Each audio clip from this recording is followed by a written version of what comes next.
نعیم صاحب پہلے تو بتائیں کیا اس ضمن میں کوئی تازہ ترین ڈیولپمنٹ ہے؟ باقی باتیں بعد میں کرتے ہیں، چونکہ علی ظفر صاحب 8 بجے کہہ گئے تھے کہ ہم یہ اس بات پہ غور و خوض کر رہے ہیں اور کچھ دیر میں شاید اس کو اناؤنس کر دیں کہ پھر ہم سٹے واپس لے لیں تاکہ یہ مزید ڈیلے نہ ہو اور اس کی وجہ سے یہ نہ ہو کہ الیکشن ڈیلے اور ہمارے اوپر بات ہے. تو کوئی فیصلہ کیا ہے تحریک انصاف نے کر لیا ہے سٹے واپس لینے کا اس ضمن میں؟ بہت شکریہ بدامی صاحب. اس حوالے سے تو جو فیصلہ ہے وہ جو ہے انشاءاللہ جو بھی ہوگا آپ کے سامنے آ جائے گا. ابھی تک ہوا نہیں ہے، کوئی فائنل نہیں ہوا ابھی تک؟ نہیں، ابھی تک فائنل نہیں ہوا. اچھا، یہ جو چیز چلائی جا رہی ہے کہ پاکستان تحریک انصاف جو ہے وہ ڈیلے کرنا چاہتی ہے، تو میں بڑا آپ کو کلیئر جو ہے یہاں پر بتانا چاہوں گا. میں ایز اے پاکستانی یہ آپ کے سامنے اس جو شو کے ذریعے جو ہے ایک بات کا جو ہے وہ بالکل تائید کروں گا کہ عمران خان صاحب نے جب بھی میری ملاقات ہوئی کبھی بھی انہوں نے یہ نہیں کہا کہ مقررہ وقت کے بعد الیکشن ہونے چاہیے، بلکہ انہوں نے یہی کہا کہ جو آئین کہتا ہے اس کے مطابق الیکشنز ہوں. اور ابھی بھی جب 8 تاریخ کی ڈیٹ مختص کی گئی تو خان صاحب نے بڑا جو ہے وہ ایک خوشائن قرار دیتے ہوئے کہ چلو ایک ڈیٹ آ گئی ہے اور اس سے بعد بالکل الیکشن نہیں ہونے چاہیے. ہم تو بار بار الیکشن کمیشن کے پاس جا کر یہی استدعا کر رہے تھے کہ فری اینڈ فیئر الیکشن جو ہیں وہ ہونے چاہیے، جو ہمیں ہوتے ہوئے نظر نہیں آ رہے. چاہے وہ انٹرا پارٹی الیکشن دوبارہ کروانے کے حوالے سے بات ہو، چاہے عمران خان ڈسکوالیفیکیشن والا معاملہ جو انہوں نے ڈسکوالیفیکیشن کی ہے، چاہے جو لیول پلینگ فیلڈ جو ملک کے اندر پاکستان تحریک انصاف کو نہیں ہے، باقی تمام جماعتوں کو پروٹوکول حاصل ہیں، گرفتاریاں، چھاپے، اغوا وہ سارے پاکستان تحریک انصاف کے لیے ہیں، وہ بات ہو تو نعیم صاحب ابھی آج کی تاریخ میں پھر آپ کا موقف کیا ہے؟ یہ ہے کہ فری اینڈ فیئر الیکشن کو یقینی بنانے کے لیے جس کی آپ نے بات بھی کی اس کے لیے عدالتی عملہ ہی ہونا چاہیے، نہ کہ ایگزیکٹو، نہ کہ سرکاری عملہ، یا پھر آپ ابھی یہ سوچ رہے ہیں کہ نہیں جناب یہ نہ ہو ہماری اسی استدعا کو بنیاد بنا کر الیکشن ہی ڈیلے کر دیا جائے، اس لیے ٹھیک ہے بھائی آپ ایگزیکٹو سے ہی کرائیں، ہمیں قبول ہے؟ ان دونوں میں سے کیا موقف ہے آج کی تاریخ میں آپ کا؟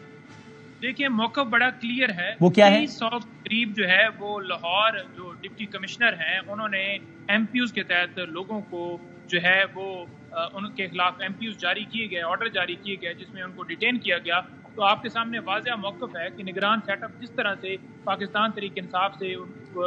کے خلاف جو ہے وہ کریک ڈاؤن جاری کیا ہوا ہے اور جس طرح سے 22 نے اس کا مظاہرہ کرتے ہوئے مختلف کیسز جو ہیں آئے روز درج ہوتے ہیں، 3 ایم پی یوز کے آرڈر ہوتے ہیں، تو وہ ساری چیزیں مد نظر رکھتے ہوئے ہم یہ نہیں سمجھتے کہ کسی طرح بھی ڈپٹی کمشنر جو ہیں وہ ڈی آر اوز ہوں گے یا ایڈیشنل کمشنر جو ہیں وہ آر اوز ہوں گے یا کوئی بھی انتظامیہ کا آدمی. اس میں کوئی ابہام نہیں ہے کہ پی ٹی آئی کا موقف ابھی بھی آج کی تاریخ میں یہی ہے کہ ایگزیکٹو سے ہمیں ایگزیکٹو عملے سے الیکشن قبول نہیں ہے، یہ موقف پہ قائم ہے.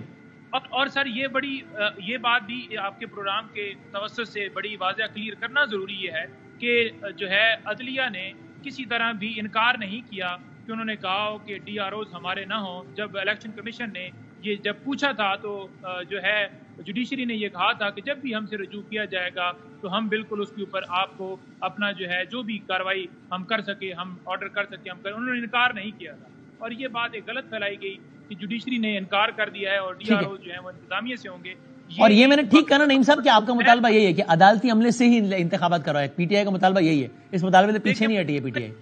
اینڈ فیئر الیکشن کروانے کے لیے جو انتظامیہ ہے جو وہاں کے جو ڈپٹی کمشنرز ہیں یا وہاں پر جو میں نے پہلے بھی گزارش کی ہے ڈی ایل آر جو بھی ہو، تو وہ کیسے آپ کے فری اینڈ فیئر الیکشن کروا سکتے ہیں جب وہ آپ کے آج آپ نے دیکھا کہ شیر افضل مروت صاحب کو وہی ڈپٹی کمشنر کے آرڈر سے انہیں جو ہے 3 ایم پی یو کے تحت گرفتار کیا گیا اور نظر بند کر دیا گیا، جیل میں بھجوا دیا گیا. نوٹڈ. تو پھر نہیں میں ذرا میرے ساتھ رہنا پلیز، میں ذرا شاہ صاحب آپ اس کو ایز اے لیگل مین آپ اس کو کس طرح دیکھتے ہیں صورتحال کو کہ بھائی ایک پارٹی ہے جو کہ یہ کنونس ہے کہ بھائی یہ ریاستی مشینری تو ہماری جو خلاف استعمال ہو رہی ہے، یہ ایگزیکٹو مشینری تو میرے خلاف استعمال ہو رہی ہے، اسی ایگزیکٹو مشینری کے تحت میں الیکشن کو کیسے قبول کروں؟ تو وہ جاتی استدعا لے کر کہ صاحب ہمیں عدالتی عملہ چاہیے. تو اس کی قانونی پاسبلٹی کیا بنتی ہے؟ دیکھیے وسیم ادانوی صاحب، یہ جو الیکشن ایکٹ ہے 2017 اس کی ایک شق 50 ہے جس میں یہ درج ہے کہ جو ڈسٹرکٹ ریٹرننگ آفیسرز اور ریٹرننگ آفیسرز کا جو ہے وہ تقرر الیکشن کمیشن آف پاکستان کرے گا، جو کہ عام انتخابات کا جو ہے وہ انعقاد وہی کریں گے. تو آپ کو یاد ہوگا کہ پورے ملک میں ڈی آر اوز اور ریٹرننگ آفیسر جو ہے وہ نوٹیفائی ہو چکے ہیں اور ان کی ٹریننگ جو ہے وہ الیکشن کمیشن آف پاکستان نے شروع کر رکھی تھی. اور یہ کل رات جب لیٹ نائٹ انجنکٹیو آرڈر آ گیا لرنڈ سنگل جج of the Lahore high court کا، جس میں انہوں نے پی ٹی آئی کی پٹیشن کے اوپر اس بنیاد پر کہ یہ ایگزیکٹو آفیسرز یا جو گورنمنٹ افسران ہیں ان کے زیر نگرانی الیکشن نہیں ہونا چاہیے، تو پھر وہ سنگل جج نے اس پہ ریسٹرین کر دیا ان کو کہ یہ جو سرکاری ملازمین ہیں یہ ڈی آر اوز یا آر اوز نہیں ہوں گے، اور ساتھ ہی انہوں نے چیف جسٹس کو سفارش کر دی کہ اس پہ ایک لارجر بینچ تشکیل دیا جائے تاکہ یہ اہم قانونی نکات ہیں اس کو جو ہے وہ لارجر بینچ سنے۔ اب اس کے نتیجے میں یہ ہوا کہ آج کی جو ٹریننگ تھی، میں چونکہ آج الیکشن کمیشن میں تھا ایک کیس میں، تو مجھے پتہ یہ چلا کہ وہ جو ٹریننگ پروسیس تھا وہ روک دیا گیا ہے الیکشن کمیشن نے اس ریٹرننگ آرڈر کے بعد۔ اب میں آپ کو ایک بات بتاتا ہوں، اب جو دفعہ 50 ہے الیکشن ایکٹ 2017 کی، وہ یہ کہتی ہے کہ ڈسٹرکٹ ریٹرننگ آفیسر اور ریٹرننگ آفیسرز کہاں سے دیے جائیں گے۔ پہلا جو اس کا ہے وہ یہ ہے کہ اگر الیکشن کمیشن کی اپنے جو افسران اور ملازمین ہیں اگر وہ مہیا ہوں تو ان کو بنایا جا سکتا ہے، تو وہ تو گراؤنڈ ریالٹی یہ ہے کہ وہ تو ان کے اتنے ملازمین اتنی بڑی تعداد میں عملہ ہے ہی نہیں۔ صحیح ہے، ٹھیک ہے۔ دوسرا جو ہے وہ سرکاری ملازمین اور سرکاری جو وہ ہے کارپوریشنز ہیں، سیمی گورنمنٹ ادارے ہیں، ان کے لوگوں کو افسران کو بھی جو ہے وہ ڈی آر اوز اور آر اوز جو ہے وہ بنایا جا سکتا ہے۔ اور تیسرا جو ہے وہ سب آرڈینیٹ جوڈیشری، ڈسٹرکٹ جوڈیشری جو ہے وہ اس صورت میں کہ وہ متعلقہ چیف جسٹس صاحبان اگر اس کی اجازت دیں تو ان کو لیا جا سکتا ہے۔ اب گراؤنڈ ریالٹی یہ ہے، یہ نہیں بجوتا صاحب شاید ان کو علم میں نہ ہو، وہ یہ ہے کہ جو موجودہ چیف جسٹس جو الیکشن کمشنر ہیں، مجھے یاد ہے کہ جب چیف جسٹس عمر عطا بندیال صاحب تھے وہ پرسنلی ان کو جا کے ملے تھے اور انہوں نے ان کو یہ گزارش کی تھی کہ الیکشن جو ہے ہم جوڈیشری سے کروانا چاہتے ہیں، آپ جو ہے ہمیں جوڈیشری کے افسران جو ہیں وہ ڈی آر اوز اور آر اوز کے لیے مہیا کریں۔ تو انہوں نے کہا کہ میں اس کی سفارش جو ہے وہ چیف جسٹس صاحبان سے کروں گا۔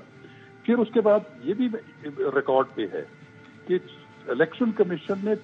تمام ہائی کورٹس کو، چاروں ہائی کورٹس کو، ان کے چیف جسٹس صاحبان کو یہ ریکویسٹ کی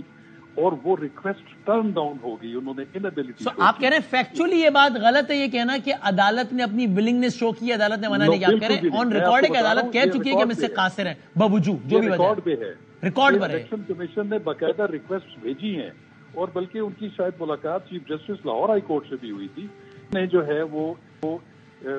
مطلب کہ اپنی اس کا اظہار کیا انیبلٹی کا کہ ہم یہ افسران نہیں دے سکتے۔ اب بات یہ ہے کہ کیا اس نئی صورتحال میں الیکشن کمیشن دوبارہ یہ ریکویسٹ پٹ فارورڈ کر سکتا ہے عدلیہ کے سامنے کہ سر ایک نئی صورتحال ہے، ایک نیا فیصلہ آ گیا ہے، آپ دیجیے، پھر عدالت نیا جواب دے سکتی ہے ہاں یا نہ میں؟ دیکھیں میرا خیال ہے کہ اب بار بار تو نہیں کہا جا سکتا، جب تمام چیف جسٹس صاحبان نے جب ڈکلائن کر دی یہ ریکویسٹ کہ جی ہم عملہ نہیں دے سکتے، تو گویا آپ یہ کہہ رہے ہیں کہ عملاً اس کے علاوہ کوئی اور چارہ ہی نہیں ہے کہ ایگزیکٹو کے علاوہ کوئی الیکشنز کروائے، چونکہ 3 صورتحال ہیں، الیکشن کمیشن کا عملہ خود کرا دے وہ اتنا بڑا ہے نہیں، ظاہر سی بات ہے۔ تیسری صورتحال یہ کہ عدالت کروا دے، اس کے لیے ریلیونٹ جج صاحبان خود منع کر چکے ہیں کہ ہم نہیں دے سکتے، تو پھر تیسری صورت ایک ہی رہ گئی ہے۔